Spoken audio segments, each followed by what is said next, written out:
Təkfirçi ilə xavaricdən fərqi nədir ki? Təkfirçi xavaricdir. Təkfirçi xavaricdir. Hər təkfirçi xavaric də olar.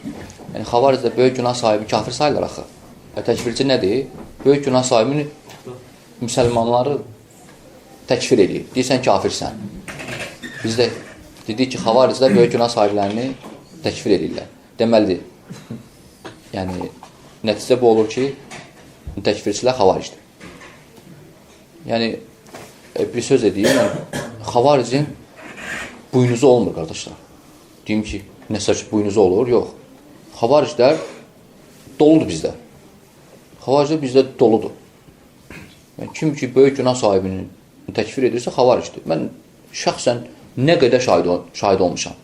Misal, oturmuşam söhbətlərdə, deyiblər ki, özümə, yəni mənə irad kimidir, sən məgər sən içki içəni müsəlman sayırsan, yəni içki içən də müsəlman olar heç və sən zina edəni müsəlman sayırsan, bu artıq görsən böyük günahdır bunlar, içkidir, zinadır və s. oğurluqdur. Görsən insan bunu müsəlman saymır, kafir sayır. Xavaricdir bu. Böyük günah sahibinin təkfir etmək və Allahın hökmünə hökm verməmək böyük günahdır. Kufrul asğardır, böyük günahlar təbəqəsindədir. İslamdan çıxartmır. Görürsən, hakimləri təkfir edirlər. Nə qədərdir yer üzündə. Bunlar xavariclərdir. Bu xavariclərin sifətləri var da.